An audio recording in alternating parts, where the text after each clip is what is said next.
கர்த்தராகிய இயேசு கிறிஸ்துவின் இனிய நாமத்தில் உங்கள் ஒவ்வொருவருக்கும் கிங் ஆஃப் குளோரி சபையின் அன்பின் வாழ்த்துக்கள். இப்பொழுதும் சகோதரி ஹெலன் வின்சென்ட் அவர்கள் வழங்கும் தேவ செய்தியை கேட்டு ஆசீர்வாதத்தை பெற்றுக் கொள்ளுங்கள். கண்ணீரோடு விதைக்கிறவன் வீரத்தோடு அறுப்பான்.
கர்த்தர் எங்களோடு கூட பேசுவீராக.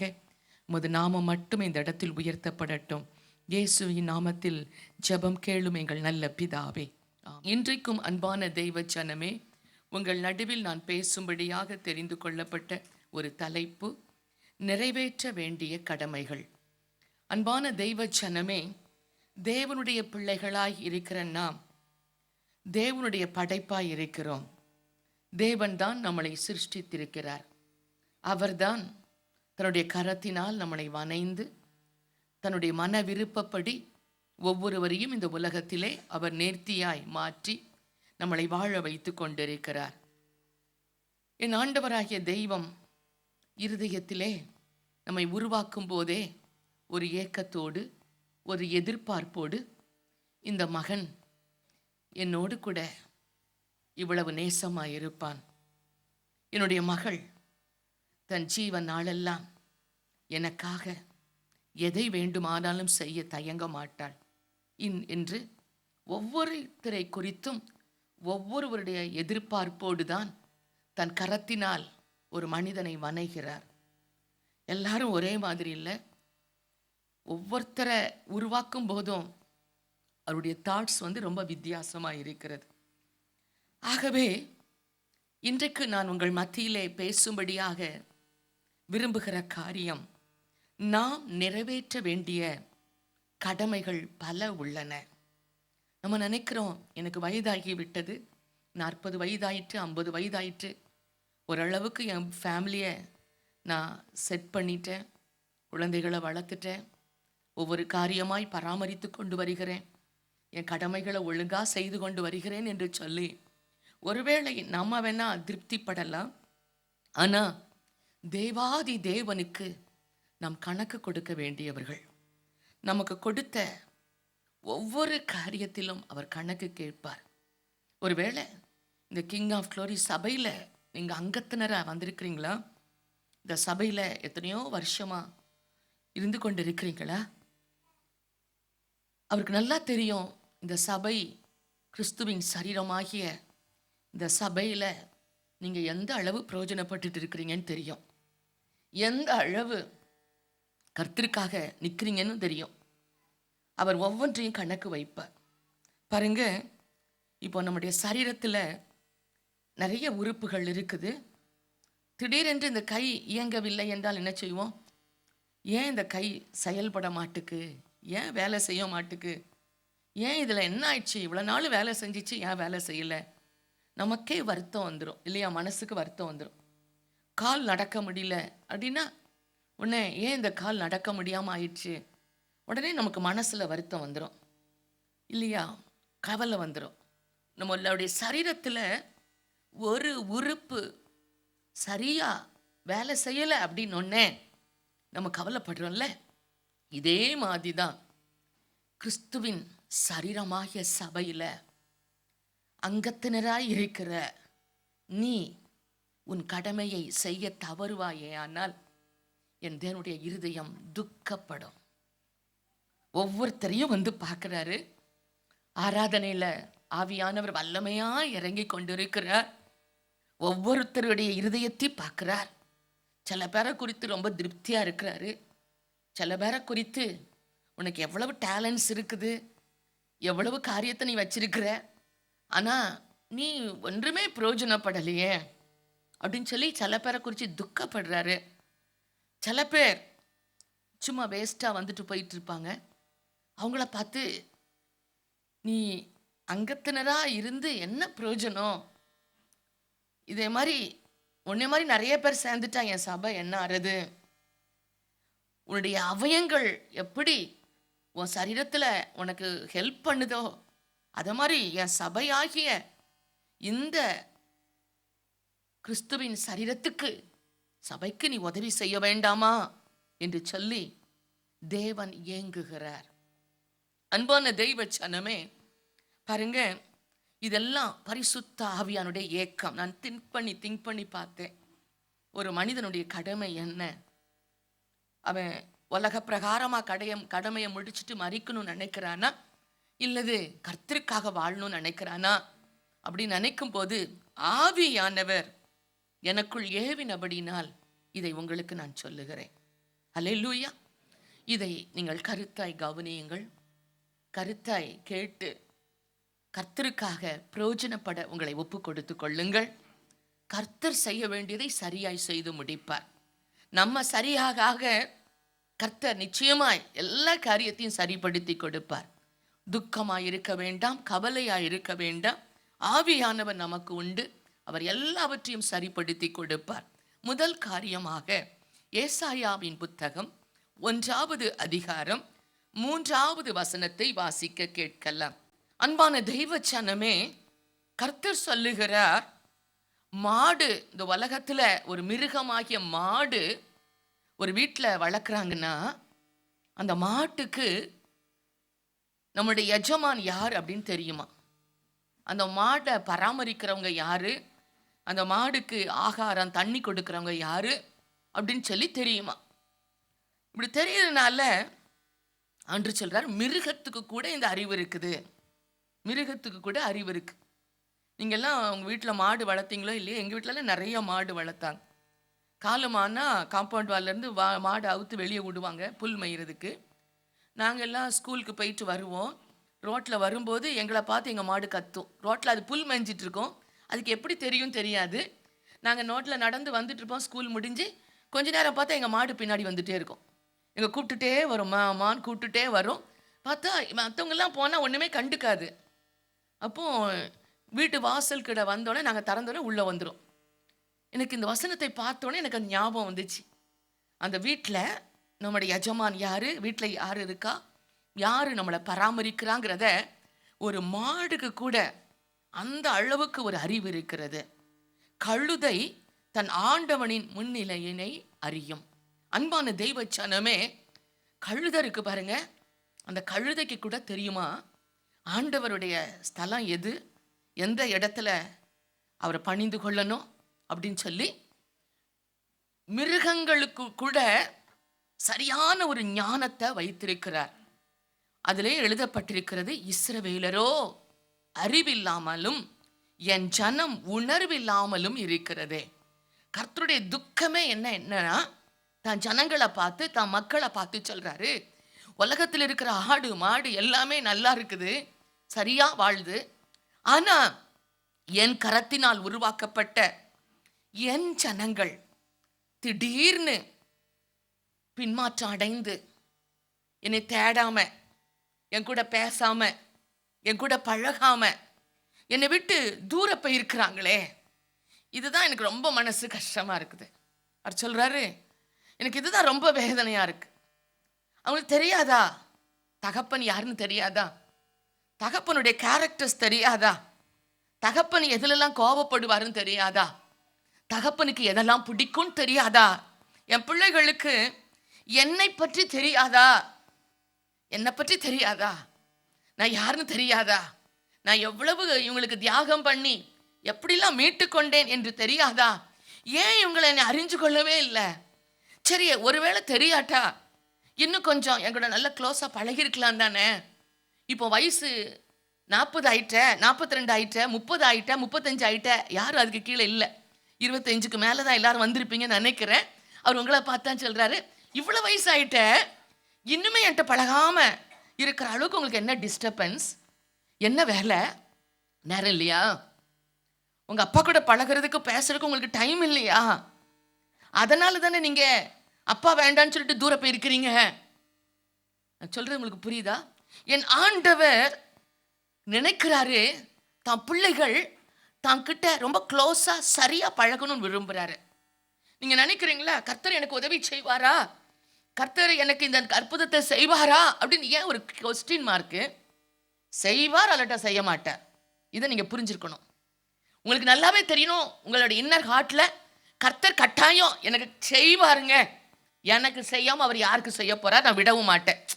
அந்த அளவுக்கு ஒரு போல்டாக உங்களுக்கு கான்ஃபிடென்ட்டாக உங்கள் அப்பா செய்வாரா செய்ய மாட்டாராங்கிறத நீங்கள் நல்லா புரிஞ்சுக்கொள்ளணும். இந்த வேத வசனம் சொல்லுகிறது, என் தேவன் உடைய மனசில் ஒரு ஏக்கம் வந்தது, எல்லாரும் நல்லா இருக்கிறாங்க, என் பிள்ளைகள் மட்டும் என் கூட பழகாம, என் கூட பேசாம, என்னை பார்க்காம, என்னை அறிந்து கொள்ளாம, என்னுடைய அன்பை ருசி பார்க்காம தூர விலகி நிற்கிறாங்களே, சரியாக பழக மாட்டாங்களா அப்படின்னு சொல்லி அவர் சொல்றாரு, நான் ஒரு பரிசுத்தமான ஒரு தெய்வம் தானே, என்னுடைய பரிசுத்தம் உங்களுக்கு தெரியாதா? நீங்க யோசித்து பாருங்க, உங்க அப்பா கூட ஏன் பழகல? அவர் நல்லவர் தானே, உங்க அப்பா நல்லவர் தானேங்க, உங்க அப்பா பரிசுத்தமானவர் தானே, அவர் நீதியும் உண்மை உள்ளவர் தானே, அவர் மனசு கஷ்டப்படல, நியாயம் இருக்கு. இப்ப நம்ம யார்கிட்ட பழக மாட்டோம்? கெட்டவங்க கிட்ட பழக மாட்டோம், துன்மார்க்கன்ட்ட பழக மாட்டோம், யாரெல்லாம் நமக்கு தீமை செய்யறாங்களோ பழக மாட்டோம். நம் தேவன் பரிசுத்தர், நம் தேவன் உண்மை உள்ளவர், நீதி உள்ளவர். நம் தேவனை அறிந்து கொள்ள வேண்டும் என்று சொல்லி என் ஆண்டவர், தயவு செய்து ஜெபியுங்கள், தயவு செய்து என் பாதத்திற்கு வாருங்கள், தயவு செய்து இது உங்களுக்கு மிகவும் முக்கியமான ஒரு காரியம், என்னை யார் என்று புரிந்து கொள்ளுங்கள். இப்படி புரிஞ்சுக்கிட்டாதான் மனுஷன் கர்த்தருக்காய் ஊழியம் செய்வான். தயவு செய்து உங்க லைஃப்ல இதுவரை நீங்க எதுவுமே செய்யலன்னா இன்னைக்கு ஒரு மனசுல ஒரு தீர்மானம் எடுங்க.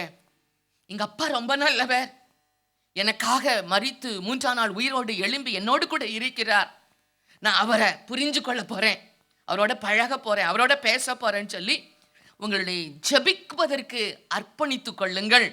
அப்போ உங்க தேவனுக்காக நீங்கள் ஊழியம் செய்வீர்கள். அல்லேலூயா. மத்தேயு 19வது அதிகாரம் 24.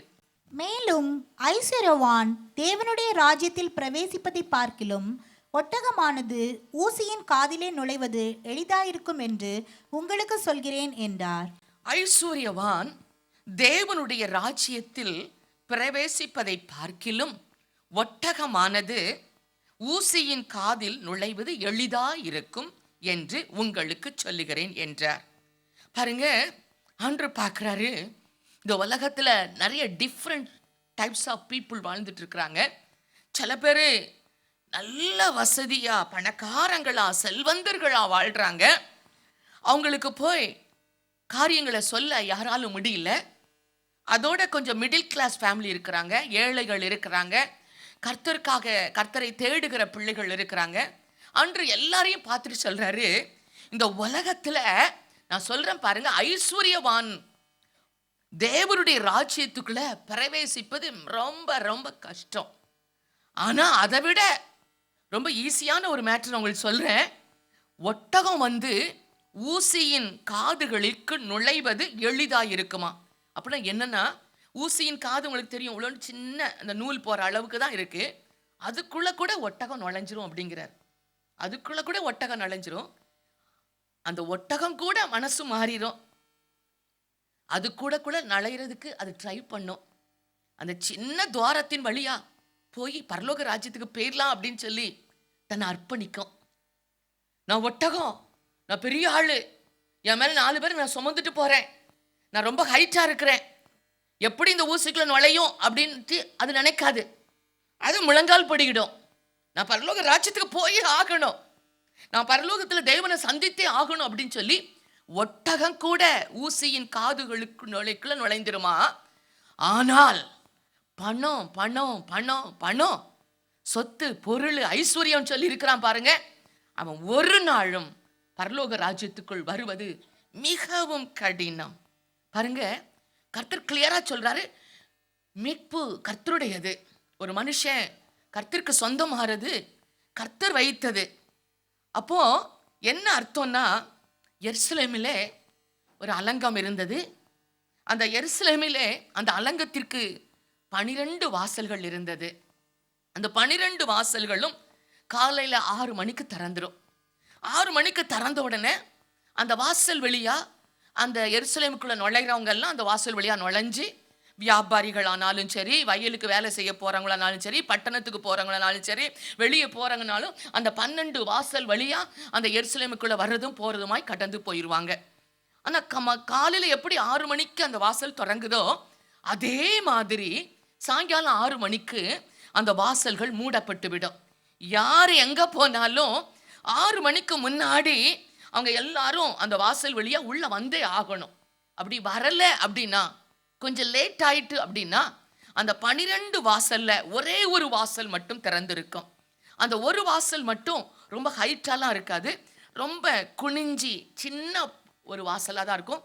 ஊந்து தான் உள்ள போகணும், படுத்து கடந்து ஊந்து தான் உள்ள போகணும், நெருக்கமாக இருக்கும்.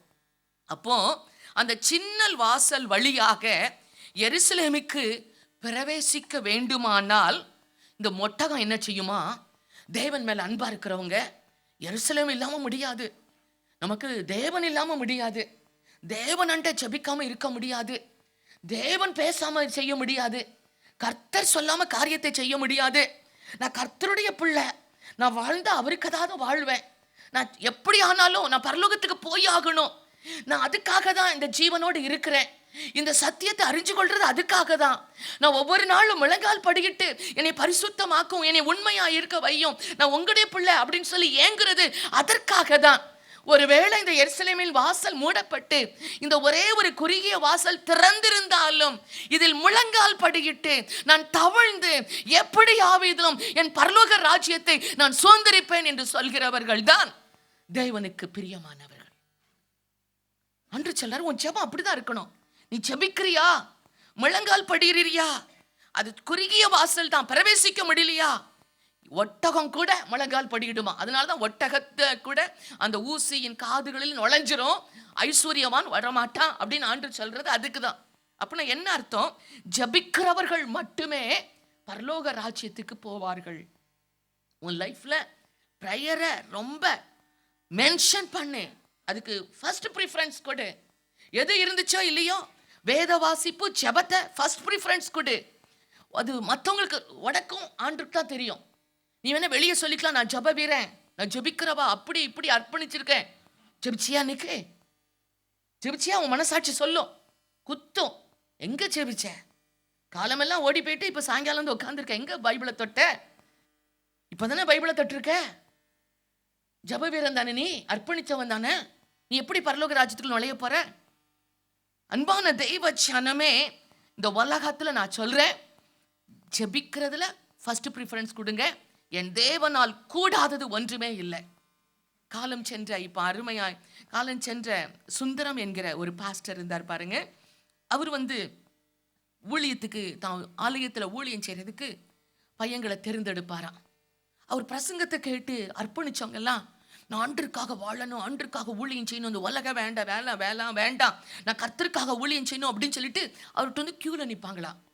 கியூல நின்ன உடனே அவர் என்ன செய்வாராம், அந்த வாலிப பையங்களுடைய முட்டியை தடவி பார்ப்பாராம். இந்த முட்டியை தடவி பார்த்து அதுல காய்ப்பு இருக்குதா, அது முட்டி போட்டு போட்டு அந்த தொலியெல்லாம் உறிஞ்சி எலும்பாகி அது காய்த்து போய் இருக்குதா அப்படின்னு சொல்லி அந்த முட்டியை தடவி பார்ப்பாராம். அந்த பையனுக்கு அந்த முட்டில காய்ப்பு இல்லைன்னா சொல்லுவாரா, தம்பி நீ ஊழியத்துக்கு தகுதியற்றவன், தம்பி நீ இன்னும் கொஞ்ச காலம் முட்டி போட்டு ஜெபித்து நீ அந்த தகுதியை பெற்ற பிறகு ஆண்டுடைய ஊழியத்துக்காக நீ வரலாம் அப்படின்னு சொல்லி அவனை வீட்டுக்கு அனுப்பிடுவாராம். யோசித்து பாருங்க, கர்த்தருடைய ஊழியம் என்பது, கர்த்தருடைய பரலோகத்துக்கு போவது என்பது சும்மா ஃபேன்சியா வந்துட்டு போனா மட்டும் முடியாது. இந்த தழும்பு இருக்கு பாருங்க, அந்த முட்டில இருக்க தழும்பு, இதுக்கு தான் அங்க மதிப்பு. தழும்பு இருக்கான்னு வீட்டில் போய் செக் பண்ணுங்க. தழும்பு இல்லையா, முட்டி போட்டு ஜவுமுனுங்க. அந்த தழும்பு எந்த அளவுக்கு காய்த்து இருக்குதோ அந்த அதுக்கு தான் அவங்களுக்கு பரலோகத்துல இடம். ஒரு நீங்க உண்மையான ஊழியக்காரனா அதெல்லாம் ஆண்டு பார்ப்பார். அன்பான தெய்வ ஜனமே, இரவும் பகலும் விழித்து ஜெபிக்க, ஆலயத்துக்காக ஜெபிக்க ஜெப வீரர் தேவை. இந்த ஆலயம் ஸ்திரப்படணுமா, செழிக்கணுமா, மேலோங்கணுமா, இந்த தேசமே இந்த ஆலயத்தை திரும்பி பார்த்து ஓடி வரணுமா, இந்த ஆலயத்துக்கு போனா நான் வாழ்ந்துருவேன், இந்த ஆலயத்துல போனா அற்புதம் நடந்துரும் அப்படின்னு சொல்லணுமா, இங்க இருக்கிற நீங்க முழங்கால் படியிட்டு ஜபிக்கிற ஒரு ஜெப வீரனா இருக்க வேண்டும். பாருங்க, ஆலயத்துக்குள்ள வந்துட்டீங்களா, ஸ்ட்ரெயிட்டா போய் அப்படி சேர்ல உட்காந்துடாதீங்க. இது ஒரு பரிசுத்த ஸ்தலம். ஸ்ட்ரெயிட்டா முட்டி போடுங்க, தேவனை நோக்கி பாருங்க. எந்த டைம் வந்தாலும் பரவாயில்ல, அது ஆராதனை வேலையா இருந்தாலும் பரவாயில்ல, கொஞ்சம் டிலே ஆயிட்டுனாலும் பரவாயில்ல, உங்களுடைய ஃபர்ஸ்ட் ப்ரிஃபரன்ஸை தேவனுக்கு முழங்கால் படிக்கிட்டு, அன்றே கொஞ்சம் லேட் ஆயிட்டு வந்துட்டேன், என்னை மன்னிச்சிருங்க, இன்னைக்கு நீங்கள் என்னோட பேசணும், உங்கள் பிரச்சனை எனக்கு வேணும், நான் உங்களை பார்க்க வந்திருக்கிறேன் ஆண்டவரேன்னு சொல்லி அவரோடு ஒரு ஒப்புரவு பண்ணிக்கோங்களேன். பரிசுத்த ஆவியானவர் உங்களோடு கூட இடைபட ஆரம்பித்து விடுவார். இந்த ஜெபம் எங்கிருந்து வரும்னா, இதை ஏன் நான் சொல்றேன்னா, இது பரிசுத்த ஆவியானவர் எனக்கு உணர்த்துகிறதினால் இந்த ஆலயம் அப்படி மாற வேண்டும் என்று நான் விரும்புகிறேன். பரிசுத்த ஆவியானவர், அன்பான தெய்வ ஜனமே, அந்த நாட்கள்ல பாருங்க 120 பேர் இயேசு பரலோகத்துக்கு போன பின்பு அவர் வருவார்னு சொல்லி 120 பேர் காத்திருக்காங்க. எத்தனை நாள் காத்திருக்காங்க? 7 days காத்திருக்காங்க. சாப்பிடாம உபவாசம் பண்ணி காத்திருக்கிறாங்க.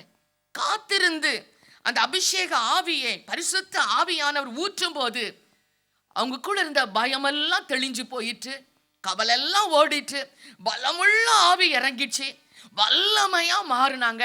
அந்த இடம் குலுங்க ஆரம்பித்தது, அசைக்க ஆரம்பித்தது. பேதுரு எழும்பி பிரசங்கம் பண்றாரு. 5000 பேர் 3000 பேர் திரளான ஜனங்கள் ரட்சிக்கப்பட்டு ஞானஸ்தானம் எடுத்து சபையில சேர்றாங்க. அப்பதான் முதலாகவே சபை உருவாகுது. இதுதான் கர்த்தர் நமக்கு நியமித்த வாழ்க்கை, இதுதான் கர்த்தர் கொடுத்த ஆசீர்வாதம்.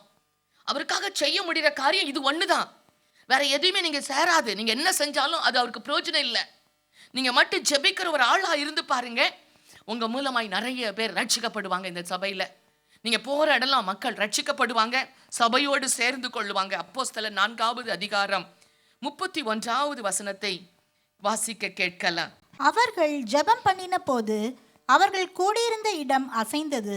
அவர்கள் எல்லாரும் பரிசுத்த ஆவியினால் நிரப்பப்பட்டு தேவ வசனத்தை தைரியமாய் சொன்னார்கள். பாருங்க, பரிசுத்த ஆவியில ஒரு மனுஷன் நிரம்பி ஜெபித்தால் என்ன ஆயிருமா? பரிசுத்த ஆவியானவர் இறங்கின உடனே உனக்கு சுவிசேஷம் சொல்ல முடியலையா, உனக்கு ஊழியம் செய்ய முடியலையா, பரிசுத்த ஆவியில நிரம்பு, ஜெபி, வசனத்தை தைரியமா உன் வாயிலிருந்து கர்த்தர் புறப்பட பண்ணுவார். ஜெபந்தான். எனக்கு பயமா இருக்கு மற்றவங்கள்ட்ட எல்லாம் போய் சுவிசேஷம் சொல்ல, வாயில வார்த்தையே வரமாட்டுக்கு, அவங்கள பார்த்தா பயமா இருக்கு அப்படின்னு நினைக்கிறோம் பார்த்தீங்களா? சுவிசேஷம் சொல்றதுக்கு ஜெபித்தால் எதிர்ப்புகள் எல்லாம் மறைஞ்சிரும். ஜெபிக்கணும். போகும்போதே நமக்கு இருக்கிற அகைன்ஸ்ட் ஸ்பிரிட்டுக்காக ஜெபித்து, மக்கள் ரட்சிப்புக்காக ஜெபித்து ஊழியம் செய்ய ஆரம்பிச்சிட்டோன்னா மக்கள் ரட்சிக்கப்படுவாங்க, வசனம் விருத்தி அடையும்.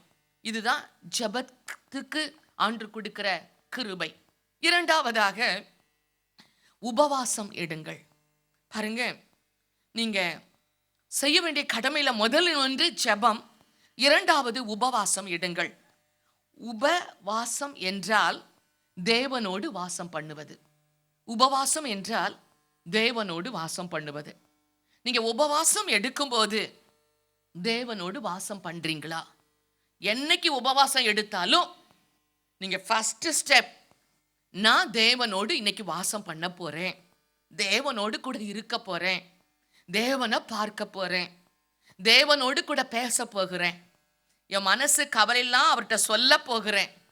அன்பான தெய்வ ஜனமே, உபவாசம் என்பது தேவனோடு வாசம் பண்ணுவது.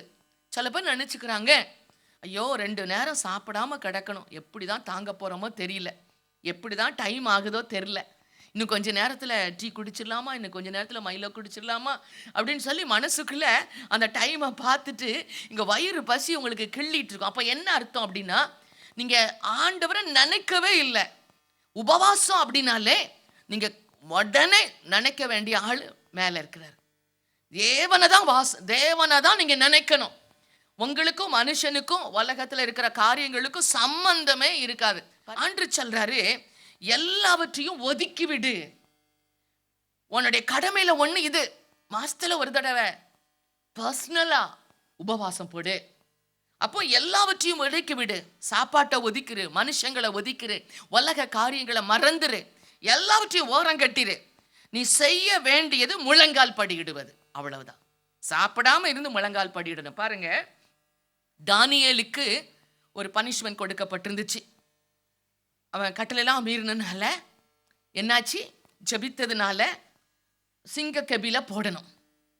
சிங்க கபில போடணுன்னே ராஜா சொல்றாரு, எனக்கு சரியான பனிஷ்மெண்ட் கொடுக்கணும் அப்படின்னு அவங்கள ஆலோசகர்லாம் சொல்லி ஒரு 10-15 சிங்கத்தை இவனுக்கு பனிஷ்மெண்ட் கொடுக்கறதுக்கு முன்னாடியே ஒரு 10 நாள் நல்ல சாப்பாடு கொடுக்காம அதை ஃபாஸ்டிங்கில் போட்டு பட்டினியா போட்டு அடைச்சிட்டாங்க.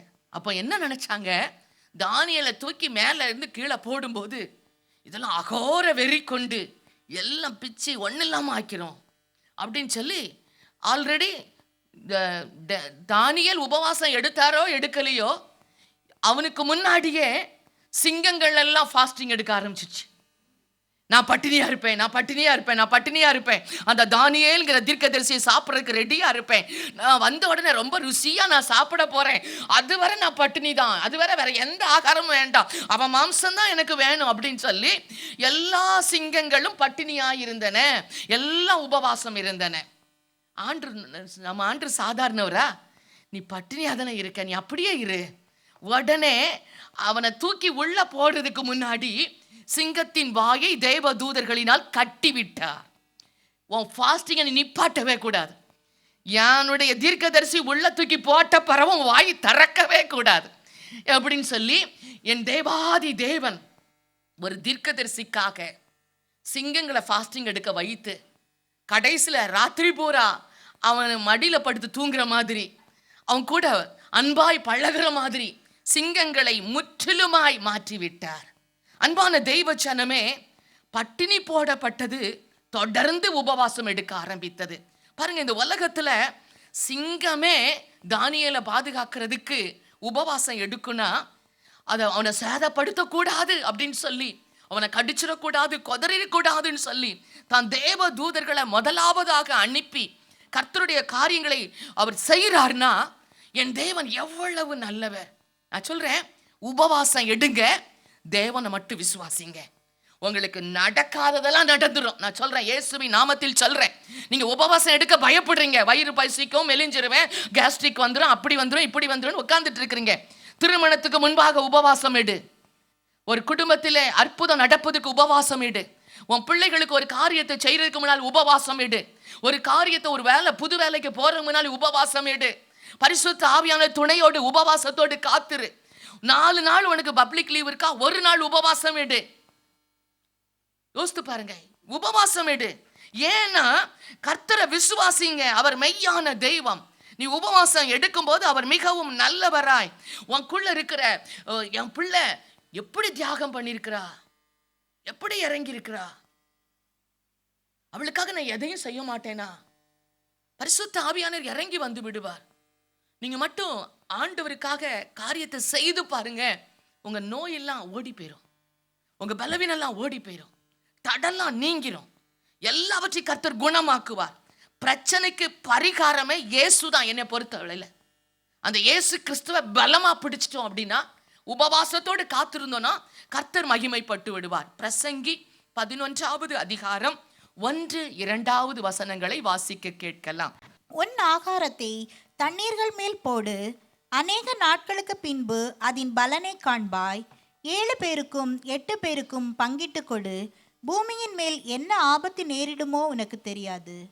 உன் ஆகாரத்தை தண்ணீரின் மேல் போடு என்று சொல்றாரு. நீங்க போடுவீங்களா?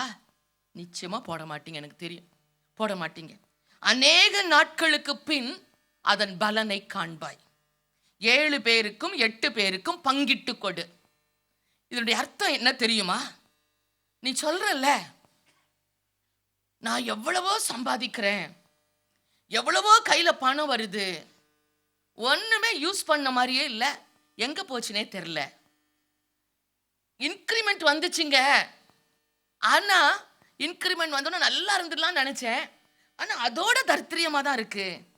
இவ்வளவு நாள் எப்படியோ வாழ்ந்துட்டேன், என் வாழ்க்கையை முன்னேறவே முடியல. ஆண்டவர் சொல்றாரு, உன் ஆகாரத்தை தண்ணீரின் மேல் போடு. அன்பான தெய்வ ஜனமே, நம்ம வாழ்க்கையில இப்படிதான் என் லைஃப், இவ்வளவுதான் அப்படின்னு சொல்லி நம்மளே ஒரு முடிவு எடுத்துடக்கூடாது. நமக்கு லைஃப் இருக்கு, யாரும் உன்னை பார்த்து சொல்ல முடியாது உனக்கு லைஃப் இல்லை, உனக்கு வயசாயிட்டு உன்னால ஒன்றும் செய்ய முடியாது. மனுஷன் எதுவும் சொல்ல எந்த அத்தாரிட்டி கிடையாது. தேவனுக்கு தெரியும் நம்ம எவ்வளவு நாள் ஆண்டுக்காக வாழ போறோம், எப்போ பரலோகத்துக்கு போக போறோம், நம்முடைய கடமை என்ன, எல்லாம் தெரியும். தண்ணீரில் போடினா முயற்சி செய். உனக்குன்னு சில காரியங்கள் இருக்குது வாழ்க்கையில, சில நன்மைகள் இருக்கு, அதை வைத்துக்கொண்டு இவ்வளவுதான் இருக்கு, இப்படிதான் வாழணும் அப்படின்னு சொல்லி நீனே உன்னை நிதானப்படுத்தாத. நீ ட்ரை பண்ணு, முயற்சி எடுத்து இறங்கு. உன்னால இயேசுவின் நாமத்தில் நான் சொல்றேன், மற்றவங்களுக்கு உதவி செய். உன்னால முடிஞ்ச உதவியை மற்றவங்களுக்கு செஞ்சே ஆறு.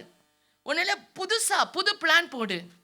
ஆண்டு நாமத்தினால ஜெபித்து, அன்றே எனக்கு இந்த செட் ஆகல, அடுத்த வேலைக்கு நான் இப்படி ஆகணும். நீ மட்டும் ஆண்டவர் சமூகத்துல உபவாசத்தோடு காத்திருந்து உனக்குள்ள இருக்கிற காரியங்கள், தாளந்துகள், கிருபைகள், வரங்கள் எல்லாவற்றையும் ஆண்டுகிட்ட சொல்லி, ஆண்டவரே நீங்க சொல்ற மாதிரி எல்லாருக்கும் பங்கிட்டு கொடுக்குறேன். என்னோட எளியவங்க இருக்கிறாங்க, அவங்களுக்கு உதவி செய்து பார்க்குறேன். தரித்திரத்தில் இருக்கிறாங்க, விதவைகள் இருக்கிறாங்க, என் பங்குல கொஞ்சம் கொடுக்குறேன். நீ கொடுத்து பார். அன்பான தெய்வ ஜனமே, உன்னுடைய பூமியின் மேல் மழையை பெய்ய பண்ணுவார். உன் வீட்டில் அற்புதம் நடக்கும். ஆண்டு உன் இன்னர் ஹார்ட்டை தான் பார்க்குறார். நீ எப்படி இந்த நிலைமையில எப்படி வாழ்ற? உனக்கு கொடுக்க மனசு வருதா? இல்லைன்னு சொல்லிட்டு பஞ்சப்பாட்டு பாடுறியா? உபவாசம் செய்யும் போது நான் என்ன சொல்றேன்னா, உபவாசம் யாரெல்லாம் எடுக்கிறாங்களோ நீங்களே நடக்க மாட்டீங்க. அதுக்கப்புறம் தெய்வ கிருபை தான் உங்களை நடத்தும். உபவாசம் எடுத்து பாருங்க, கிருபையா எல்லாமே முடிஞ்சிடும். நீங்க எதுவுமே செய்ய மாட்டீங்க, எல்லாவற்றையும் கர்த்தர்ட்ட சரண்டர் பண்ணுவீங்க. பல கஷ்டம் இருக்கும், பல நஷ்டம் இருக்கும், சோர்ந்து போய் இருப்பீங்க. உங்க பாவங்கள் எல்லாம் மன்னிக்கப்பட்டிருக்கும். கர்த்தர் உங்கள் ஜபத்தை கேட்டிருப்பாரு. எல்லாவற்றிலும் என் தெய்வன் தூக்கி நிறுத்துவார். உபவாசம் எடுத்து பாருங்க. உபவாசம் எடுக்காம இருக்காதீங்க. சூழ்நிலை மாறணும்னா உபவாசம் எடுக்க வேண்டும். 3வதாக, கம்பீரமாய் அருங்கள்.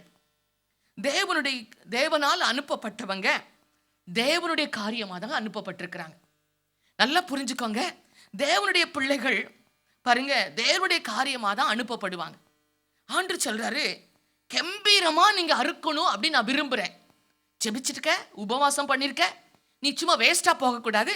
நீ தள்ள குழிஞ்சு இருக்கக்கூடாது, அழுதுட்டு இருக்கக்கூடாது, கண்ணீரோடு இருக்கக்கூடாது.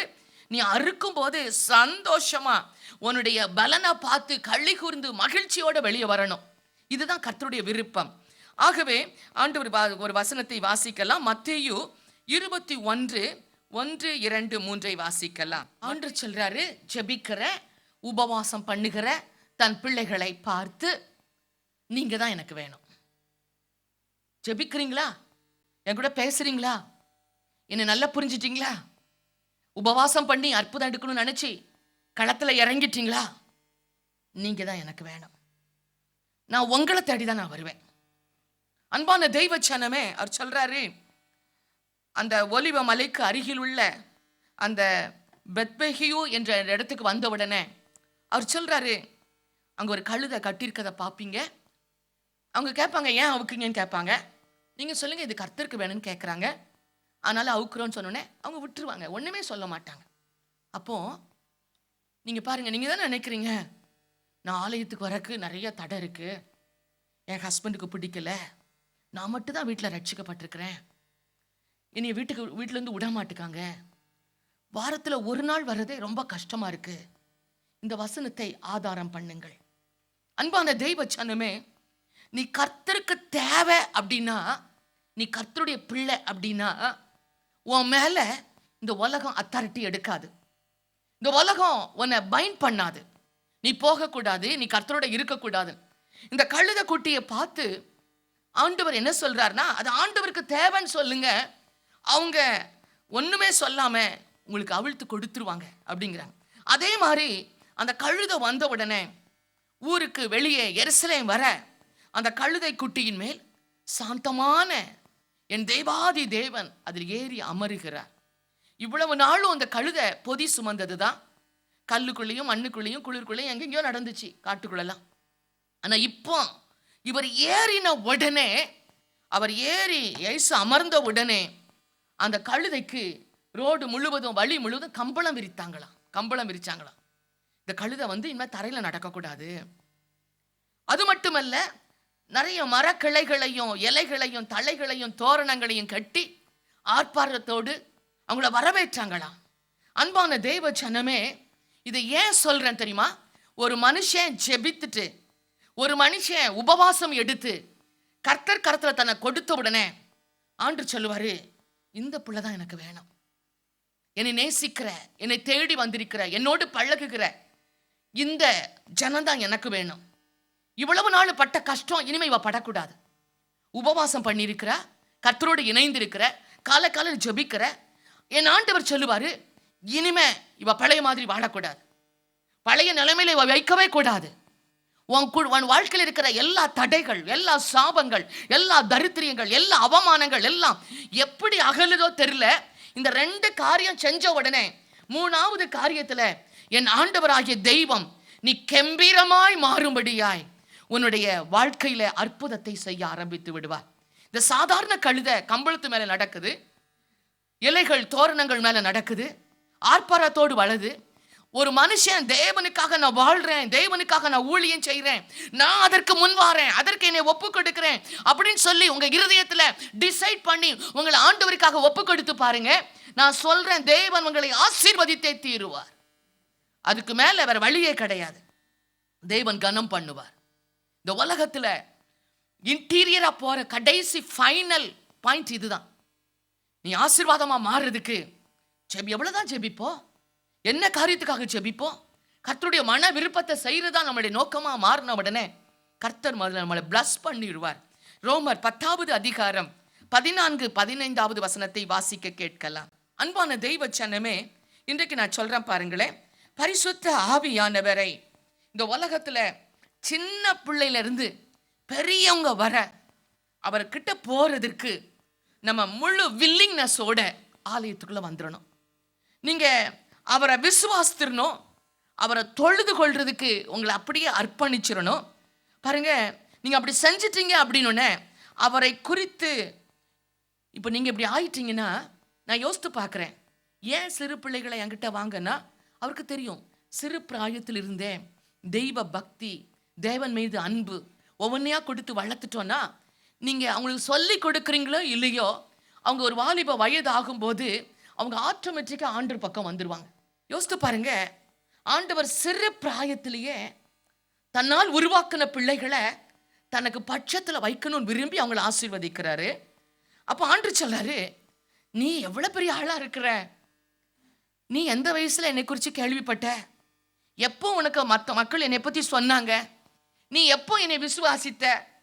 உன்னுடைய ரட்சிப்பை பற்றி உனக்கு தெரியுமா? பாருங்க, ஆண்டவருடைய ஏக்கம்லாம் இந்த ஆலயத்தில் ஒன்ன மாதிரி டிலே பண்ண வேண்டாம்னு நினைக்கிறேன். சீக்கிரமா என்னை குறித்து கேள்விப்படுற மாதிரி நீ ஒரு பிரசங்கிக்கிறவனா மாறணும். பிரசங்கிக்கிறவன் இல்லாம எப்படி மற்றவன் கேள்வி கேட்பான்? எப்படி கேள்விப்படுவான்?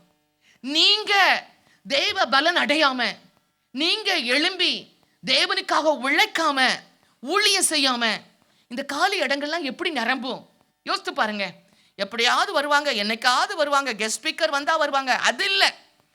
என் ஆண்டருடைய சித்தமே நீ அனுப்பாவிட்டால் எப்படி மக்கள் பிரசங்கிப்பார்கள்?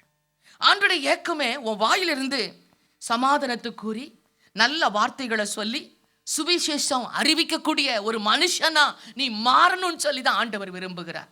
ஆண்டவர் சொல்றாரு, நீங்க அப்படி செஞ்சிட்டீங்கன்னா உங்கள் பாதங்கள் மிகவும் அழகா இருக்குமே. நீங்க எங்க போனாலும் நீங்க கிருபை பெற்றவங்களா இருப்பீங்களே, எங்க போனாலும் கனம் பெற்றவங்களா இருப்பீங்களே, யாரும் உங்களை துரத்த மாட்டாங்களே, யாரும் உங்களை வேண்டான்னு சொல்ல மாட்டாங்களே. உங்கள் பாதங்கள் மிகவும் அருமையானது என்று எழுதியிருக்கிறதே. தேவனுக்காய் ஊழியம் செய்கிற ஊழியக்காரருடைய பாதங்கள் அழகா இருக்கிறது. உன் பாதம் அழகா மாறணும், உன்னுடைய நடை அழகா மாறணும். நீ உழைக்கிற உழைப்புல கர்த்தர் மகிமைப்படணும். எதையோ செய்யறோம் தானே, எதையோ சாதிக்கும் தானே. நீ சொல்லு, இன்னையிலிருந்து நான் எப்படி இருந்தாலும் பரவாயில்ல, நான் தேவனை அறிந்து கொண்டேன், நான் சுவிசேஷம் அறிவிப்பேன், என் தேவனை கனம் பண்ணுவேன், நிச்சயமா உழைப்பேன், நிச்சயமா நான் கம்பீரத்தோடு அறுக்க போறேன். இதை செஞ்சு பாருங்க. உலகம் முழுவதும் நற்செய்தி அறிவிக்கிற பொறுப்பு நம்முடையது. இந்த தேசத்தின் பொறுப்பு நம்முடையது. இந்த ஆலயத்தின் பொறுப்பு நம்முடையது. நீங்க மட்டும் வந்து உட்கார்றதுக்காக இல்லை, இது உங்களுடைய கடமை. நீங்க நிறைவேற்ற வேண்டிய காரியம். ஆண்டவர் சொல்றாரு, நீங்க என்னெல்லாம் செய்ய முடியுமோ அதெல்லாம் இன்னைக்கே சிந்திங்க. உங்களால எதெல்லாம் உங்களுக்கு முடியும், எதெல்லாம் டேலண்ட்ஸ் இருக்கு, எதெல்லாம் உங்க கையில இருக்கு, எதெல்லாம் சுலபமா செய்யலாம், எல்லாவற்றையும் நீங்கள் செய்வதற்கு உடன்பட்டு கொள்ளுங்கள். அன்பான தெய்வச்சனமே, இது ஏன் சொல்றேன் தெரியுமா? ஃபர்ஸ்ட் பிரேயர், 2வது உபவாச ஜெபம், 3வது கம்பீரமான அறுப்பதற்கு பாருங்க. நம்ம வீட்டை சுத்தி நம்ம ஊழியம் செய்யலாம். அவன் தேவனுக்கு பிரியமா மாறிடுவான். உன் பக்கத்து பிளாக் ஃபுல்லாக நீ போய் கீழே போகிற மாதிரி, வாக்கிங் போகிற மாதிரி வர பார்க்குறவங்களுக்கு சொல்லி பாரு, நீ தேவனுக்கு பிரியமானவனா மாறிடுவேன். ஒருவேளை எதிரே இருக்கிற பக்கத்து காரியங்களுக்கு பக்கத்து ஸ்ட்ரீட்டுக்கு போகலாம், அங்கே போய் ஊழியம் செய்யலாம், கர்த்தருக்கு பிரியமாக மாறிடுவேன். ஒருவேளை பட்டணத்துக்கு போய் இந்தியாவுக்கு போகிற நேரத்தில் நீ ஊழியம் செய்து பாரு, என் தேவன் நீ ஒரு மிஷினரியாவே அந்த இடத்துல ஊழியம் செய்ய ஆரம்பிச்சிருவேன். பரிசுத்த ஆவியான மகிமைப்படுவார். உலகம் முழுவதும் போகிறவனுக்கு தேவன் பிரியமா இருக்கிறார். உங்க மேல எப்படி பிரியம் வரும்னா, ஏதாவது செய்யுங்களேன், இன்னைக்குலேருந்து ஏதாவது செய்யுங்க. இயேசுவை சுமந்த கழுதை மாதிரி, ஆண்டவரே உங்களை நான் சுமந்து கொண்டு என் வாயில் இருக்கிற நான் கொடுக்கப்படுற வார்த்தையை மற்றவங்க முன்னாடி வைப்பேன். ஆண்டவரே, ஃபர்ஸ்ட் கஷ்டமா தான் இருக்கும், ஆரம்பம் கண்ணீராக தான் இருக்கும், ஆரம்பம் எதிர்ப்பாக தான் இருக்கும். நான் சொல்றேன், வாக்கு தத்தம் நமக்குள்ள செய்கிற ஆண்டவர் டைம் வரும் உங்களை மேன்மையாக்கிடுவார். சும்மா பேசுவ, நீ கனமாயிருவ. நீ பேசுற வார்த்தை அப்படியே நடந்துரும். நீ பேசுற வார்த்தையில் அப்படியே தீர்க்கதரிசனமா மாறிடும், அப்படியே சுகமளிக்கிற வல்லமா வந்துடும். ஜனங்கள் தொடப்பட்டுருவார்கள். ஆண்டவர் சொல்றாரு, கண்ணீரோடு விதைக்கிறவன் கம்பீரத்தோடு அறுப்பான். உன் குடும்பத்துல பல தேவைகள், நிறைய கஷ்டம் இருக்குங்க. அந்த கொஞ்சம் விதை தான் வச்சிருப்பான் அந்த விவசாயி, அதை சமைச்சு சாப்பிட்டா பட்டினி பயிரும்னு நினைப்பாங்க. மனைவி சொல்லுவா, வேண்டாம், அதை விதைக்க வேண்டாம், அதை சமைச்சு சாப்பிட்டா இன்னைக்கு நாளைக்குள்ள பட்னியை நம்ம செய்யலாம். அவன் சொல்லுவான், பட்னி கடந்தாலும் பரவாயில்ல, இந்த கொஞ்சம் விதைய விதைக்கலாம், கொஞ்சம் விதைய விதைச்சு பார்ப்போம், நிச்சயமா இது பலன் கொடுக்கும். அன்பான தெய்வ செல்லமே, பலன் கிடைக்கும். விதைத்துப்பார். உனக்குள்ள கொஞ்சம் தான் டேலண்ட்ஸ் இருக்கலாம், கொஞ்சம் கிருபை இருக்கலாம், கொஞ்சம் வரங்கள் இருக்கலாம், அதை தேவனுக்காக பிரயாசம் எடு. நிச்சயமா சொல்றேன், அது பலன் கொடுக்கும், அது உன்னை உயர்த்தும், அது உன்னை ஆசீர்வாதமாக வைக்கும். நீ கம்பீரத்தோடு நடக்கக்கூடிய ஒரு நேர்மையான ஒரு பாத்திரமாய் மாறி விடுவார். ஆண்டவரால் நீ மறக்கப்படவே முடியாது. அந்த சமாரிய ஸ்திரியை நினைச்சு பாருங்க, 3 வருஷம் பட்டினி தான். 3 வருஷம் பட்டினியில 1.5 வருஷம் பாருங்களேன், அந்த நாடு பூரா பட்டினிலால் இருக்குது. என் ஆண்டவர் அந்த இடத்துக்கு தான் எலிசாவை அனுப்புறாரு. அந்த இடத்துல தான் காகத்தை கொண்டு அவனை போஷிக்கிறார். யோசித்து பாருங்கள், என் தேவன் இன்றைக்கு எலியாவை போஷித்த ஆண்டவர் நீ எந்த நிலைமையில இருந்தாலும் உன்னை உயர்த்திற்கு ஆயத்தமா இருக்கிறார்.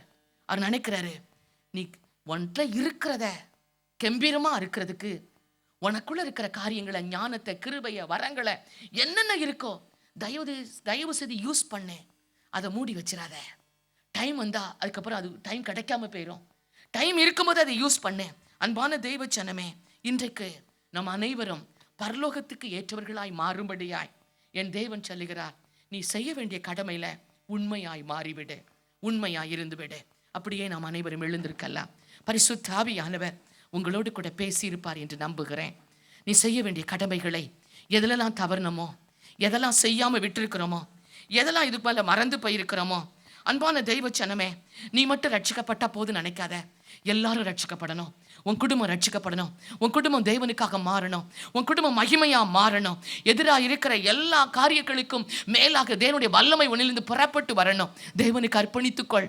தேவனுக்காய் வாழ உன்னை ஒப்பு கொடுத்துக்கொள். அல்லேலூயா. ஓ நன்றி ஆண்டவரே. என் தேவன் உன்னை போஷிக்க போகிறாராம். என் தேவன் உன்னை நடத்த போகிறாராம். என் தேவனுடைய பிள்ளையாய் வாழ்கிற உனக்கு அற்புதம் நடக்க போகிறதாம். உண்மையில என் தேவனுடைய வல்லமையும் கிருபையும் நடக்க போகிறது.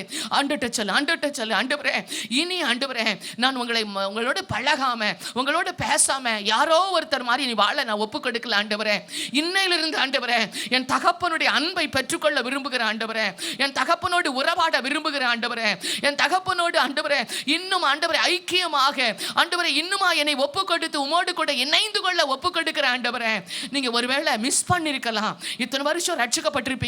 இத்தனை வருஷம் சரியா கர்த்தரோட பழகாம, கர்த்தரை குறித்து நம்பிக்கையே இல்லாம, விசுவாசமே இல்லாம வாழ்ந்து கொண்டிருக்கலாம். உன் விசுவாசத்தை அதிகப்படுத்து.